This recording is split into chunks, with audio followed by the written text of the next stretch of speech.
Self-awareness. Why is that so important to growing and pursuing recovery? I'm not aware, but everyone else around me is aware. And how is that out of balance? And how can self-awareness and even some accountability be an important catalyst toward the healing and recovery process? Today we're going to talk about it.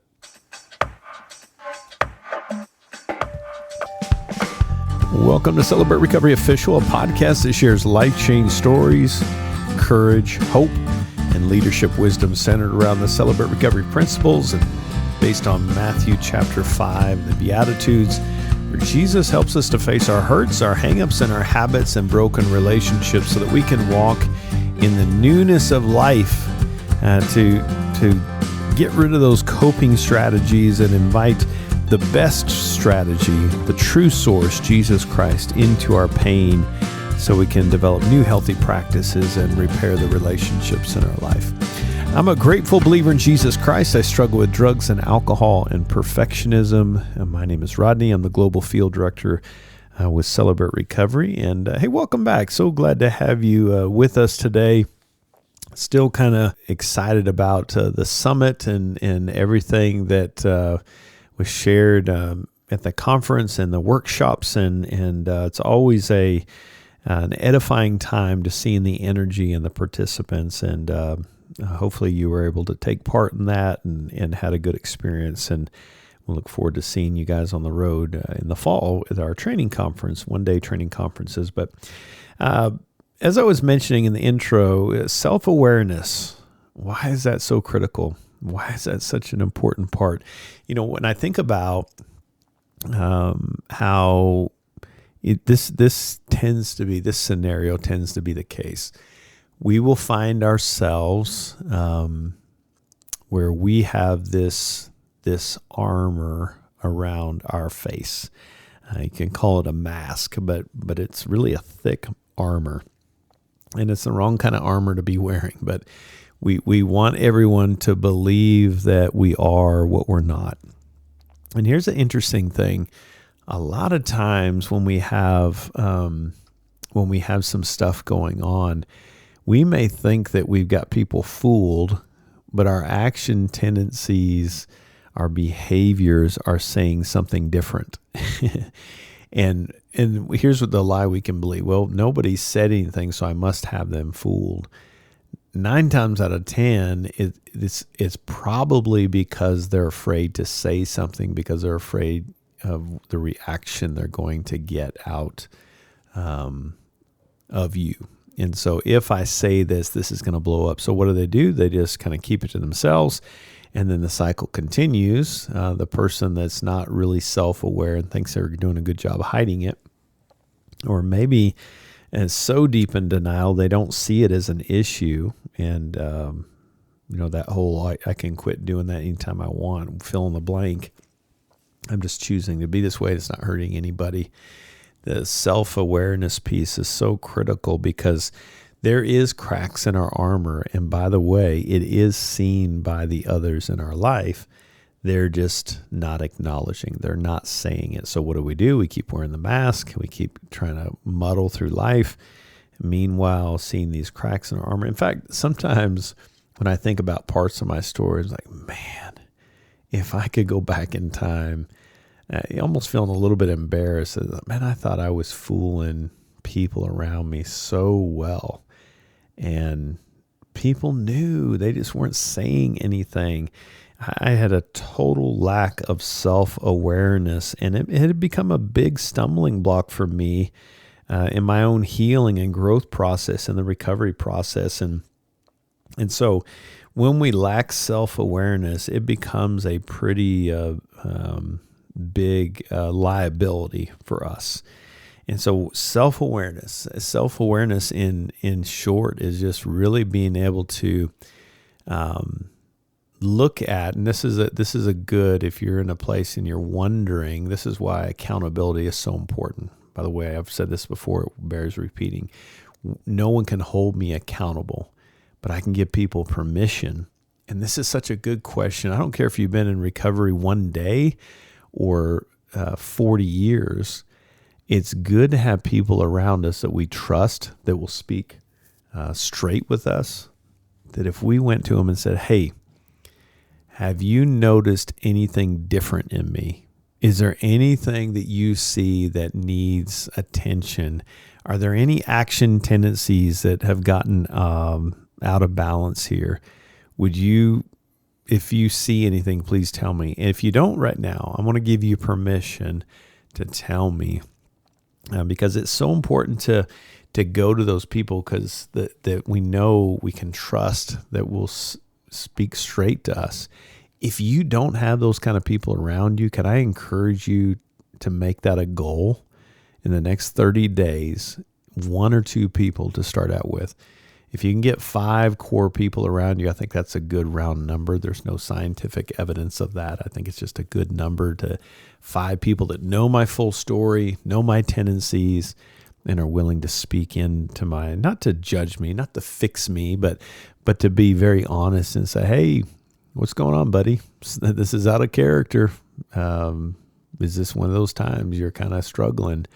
I'm seeing some things out of you that I haven't seen in a while, and I'm just concerned for you. What's going on? That can be embarrassing and hurtful to hear, but man, aren't you glad that people have the willingness to say that before it becomes a catastrophe? But we have it's a good indication if you're hearing from people in your life and they're saying things that don't make sense to you, but you keep hearing those same things from multiple people and these people that you love and care about, at least be curious, even if it doesn't make sense and it seems absurd.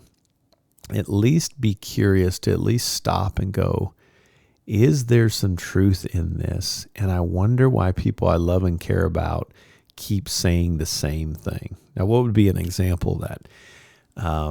Where we're seeing shortness or anger, or just a very low tolerance for crisis or situations that are popping up, and in the action tendencies are unhealthy, and we're lashing out at people, or maybe we're disconnecting and we're tending to isolate, whatever that is.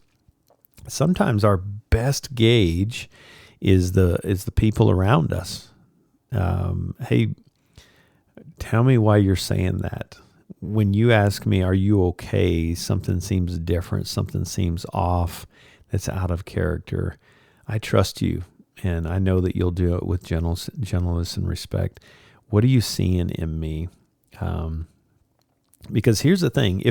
If we don't have people that are willing to speak into that, then we're going to keep being in this place of denial, and our self-awareness is going to be in the toilet. And so I want to recognize and acknowledge my own behaviors. And sometimes those patterns that I might have developed can be brought to my attention from those who love and care about me.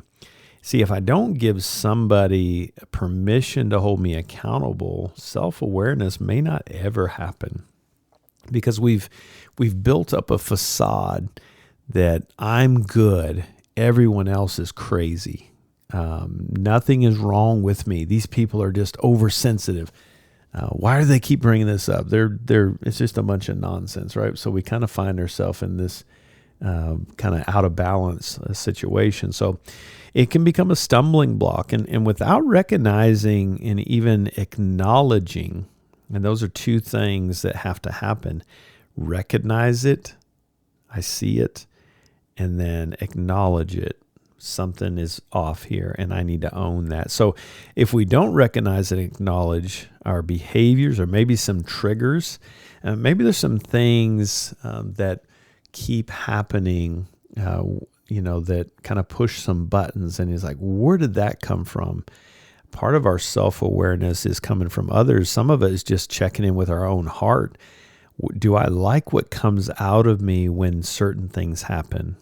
We call them triggers, things that kind of push our buttons that can create this response or these patterns that need to be addressed. It's like, where did that come from? If you find yourself, this is why heart checks are so important. I want to stop and kind of acknowledge what's going on with me and in my heart Where did that come from? And is there some lies that I'm believing? Did something happen that I'm trying to ignore? Is there something that I shoved down and I'm avoiding? I said this on a prior podcast, but we kind of fall in these two ditches of avoidance or indulgence, right? And we avoid at all costs. And here's the thing: when we avoid, and we don't become self-aware, or we don't have accountability around us to be willing to speak, that pain will hunt us down like a pack of wild wolves, wild dogs. It will hunt us down. And so when we don't recognize and acknowledge, it becomes challenging for us to have meaningful change in our life. If we don't acknowledge, if we don't recognize, why would we ever do anything differently? Change is not going to happen. If I don't recognize the check engine light has come on, why would I ever pop the hood?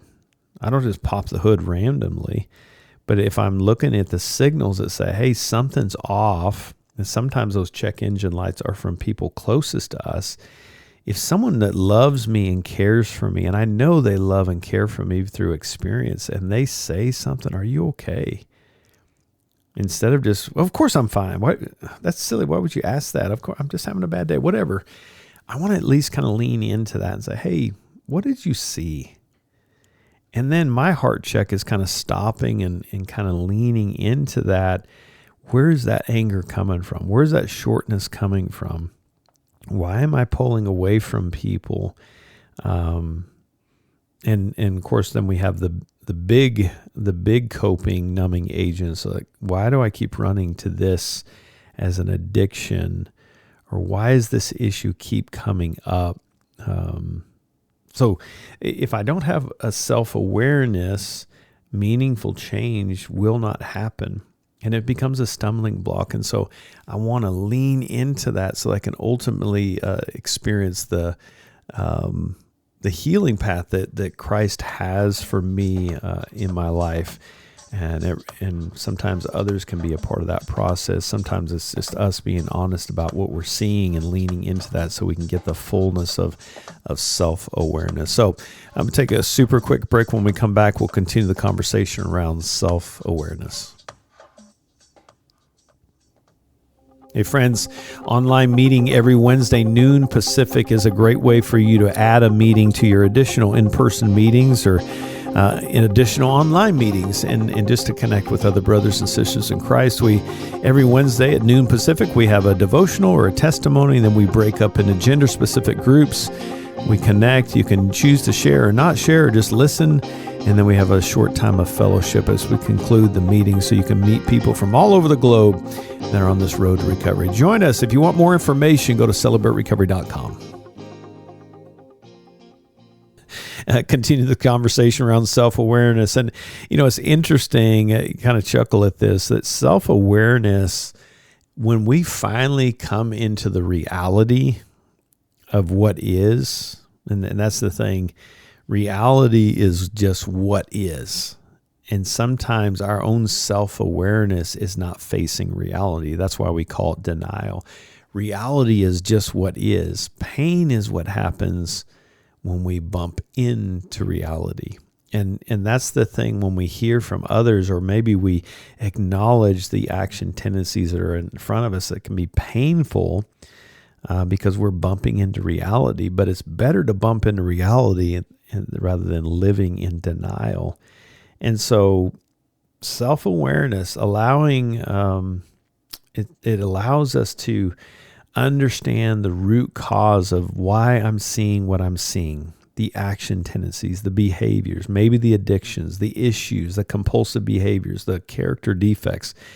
And accountability, as I mentioned before the break, ensures that we take responsibility for those action tendencies, those compulsive behaviors or character defects, and fully commit to the recovery process. I was meeting with some residents here locally, and we were walking through life healing choices, and we were on the choice number 3, consciously choose to commit Another word you could use for commit is to decide, to cut off all other options. There is no plan B. And when we do that, we're cutting off all those other options. We're committing fully to the recovery process. And it's easy to kind of stay in that place of denial. But when we allow people to speak into those spaces, it's about fully committing to decide, hey, I'm going all in on this. And yes, it's painful. Yes, it can be scary, but it's much better to face those giants in front of us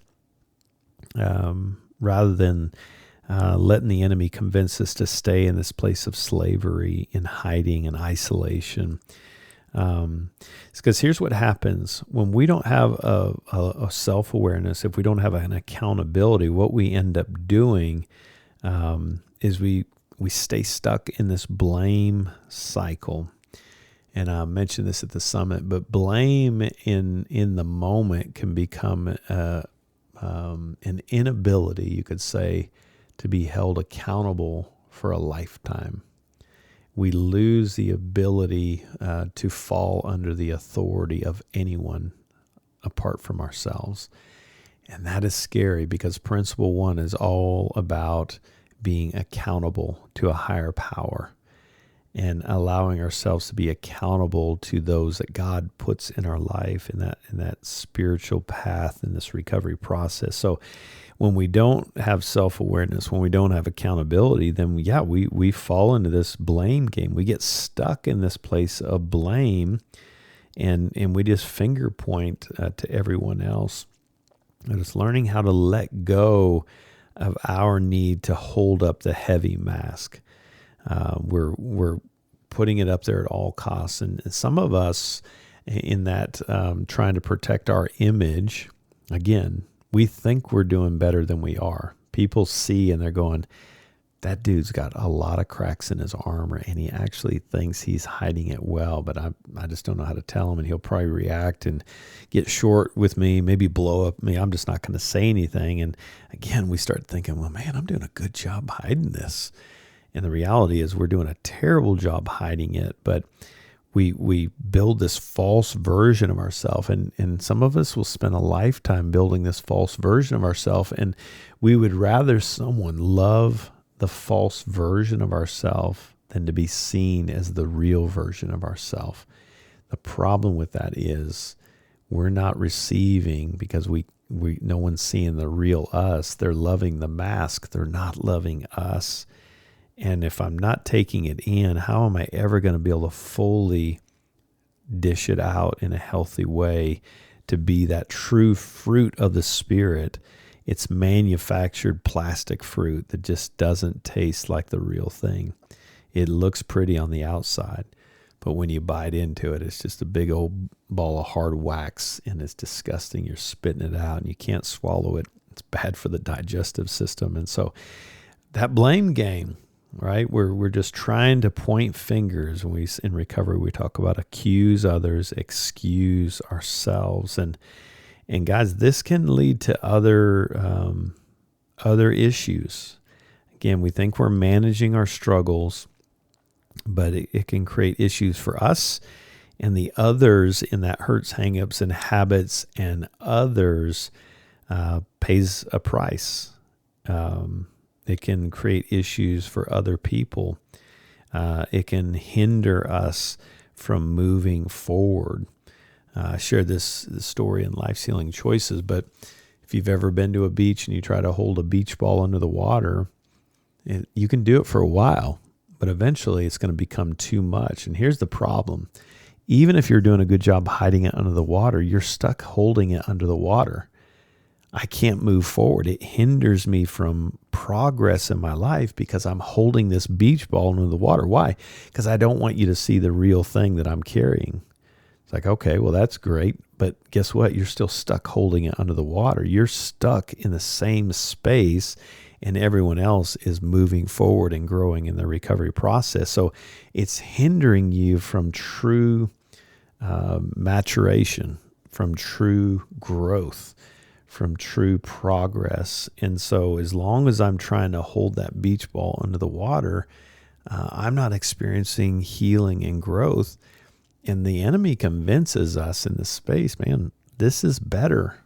If anybody sees you in this space, the shame just comes online. If anybody sees you, they're going to leave you. You may die. And even saying that loud, it's like, no, that wouldn't happen. But when we're in the middle of it, we believe lies like that. No, I'll die if anybody sees me in this space. I'm not going to let anyone see this. I'm going to keep holding up my cracked up mask. I'm going to keep holding this beach ball under the water and just hope that I can do it for a lifetime. The problem is life doesn't stand still. The waters start getting rough sometimes because we live in a broken world. We have relational struggles. And the first time somebody lets me down, or there's a disappointment, or this feeling of rejection or abandonment, all that stuff comes forward. And the strength that we had to hold that beach ball under the water is no longer sustainable. And guess what? That ball is going to come crashing up. That's been held under the pressure of that wave, that water. It always, when we let go of it, it comes shooting up, and it will hit me in the face, but it'll hit anybody in close proximity in the face, as opposed to slowly letting that thing up and let the pressure of holding it under the water come up and allowing others into that. Maybe I invite a brother to place his hands on the beach ball, and let's slowly bring this up back to the surface. Together, I'm not trying to hold it under my own power. And God, I need your help. We start bringing it to the surface, and we look at it and we say, ugh. True self-awareness says, this is what it is. That's that word confess, right? It's saying the same thing. That's what it means in the original language of the Greek, to say the same thing. And it's basically just knowing God knows what is true. He knows what's hiding behind the mask. And we're just coming to agreement and acknowledging it, to recognize it, to call it out, and have that self-awareness to say, this is the way it is. And these action tendencies are an indicator. And I may not have the answer why they're there right now, but at least I'm acknowledging, I have the self-awareness that to acknowledge it's there. And that's why accountability is so important. Again, I don't want to put it on other people to work my recovery. It's like, you're my accountability partner, work my recovery. No, the accountability is to reveal things. We're trusting them to reveal things and kind of give me a jab in the side when they see me getting off track. If I'm driving down a road and you're with me and you see me nodding off and you don't say anything, that's going to be bad for you. And it's going to be bad for the person in the passenger seat. It's going to be bad for anyone else on the road. I need you to kind of give me a jab, maybe even get my attention, say something. And that's the thing with accountability. It's just someone that's willing to be with us. And when they see us getting off track, it's not their job to take the wheel and drive. But they may get your attention, and hey, if you're not going to be willing to listen to me, I'm going to go ahead and get out of the truck, and you're on your own. And then we'll let other authorities take part in holding you accountable because you have an unwillingness or a lack of self-awareness and a willing to be held accountable in that space. If we're not willing to do that and let other people speak into that, we're going to keep driving off the road. At some point after this, I can deny it and say, I didn't nod off. You're crazy. I would never sleep while I'm driving, right? Just denial. At some point, if everyone keeps telling me that and I keep getting pulled over for driving over the line and swerving because I keep sleeping, at some point I have to say, you know what? Consider the possibility. Could I be curious of the possibility that what they're saying is actually true? And these are people who love and care for me. Maybe I need to take that in before I end up killing somebody or killing myself and hurting a lot of people along the way. So lack of self-awareness, lack of accountability can become a big stumbling block for the healing and growth process in this recovery process we call Celebrate Recovery. I need that self-awareness. I need accountability. By the way, you need accountability too. And if there are things happening around you and people keep telling you about these and you keep ignoring it, it's just going to get worse. And life is going to pass you by. And when the waters get rough, it's just a matter of time. The cracks in the armor will drop that mask. We either become self-aware or we're made aware. And sometimes when we're made aware, it's much more painful than the fear that we had of being seen and building these false versions of ourselves. It's much more painful than if we just acknowledge it, let the beach ball up with the help of brothers and God, and take the mask off and say, this is who I am. And these action tendencies are not acceptable. I'm going to choose to allow myself to be accountable to God and to others and stop blaming, stop hindering my growth process, and so that I can ultimately deal with the behaviors, the addictions, the compulsive behaviors, the character defects, whatever that is, as I become this space of recognizing, acknowledging that, as I invite others into that space. So hopefully that's just a little nugget for you in your week to kind of get you something to chew on. Maybe you've been in recovery a long time and there's something, hey, is there anything going on? Maybe it's a good opportunity to circle back with your accountability partners and your sponsors. Say, hey, is there anything that you're seeing that I've got some blinders up on? I trust you and I'd love for you to let me know. Oh, no, I don't see anything. Okay. If you do, can you promise me that you'll bring it to my attention? Or maybe you're early in this process, you're not in recovery, and people are saying things. Maybe you've gotten a couple tickets, and you're convinced, like, the law is against me kind of thing. Maybe there's something to be curious about. Maybe there's some awareness that you're lacking, some self-awareness. Are you accountable? Maybe you need to consider that some of the action tendencies that you're seeing, some things, the ditches you keep falling into, are indicators that maybe there's some pain I'm avoiding. Maybe there's some behaviors that are indicating some pain underneath the surface that needs to be addressed. So, hey, thanks so much. I hope that helps you. I hope it gives you something to chew on. And it's always good. We're lifelong learners in this process. And if it does help you, I just want to encourage you to stay the course. If you've been made aware of something new, it's okay. It's a lifelong journey of maturing and growing, and that's why they call it sanctification, which is a fancy word for recovery. And we're all growing and learning in the process. So I hope that this blessed your heart, and I pray that you getting a lot out of this. We're always looking for topic ideas. Don't be afraid to send those in. We'd love to hear from you, but don't be afraid and forget to leave us a review and a 5-star rating if you like what you're hearing, and that helps us get the word out. Hey, thanks so much for being with me today. I pray that you'll join me next time. Until then, God bless you guys.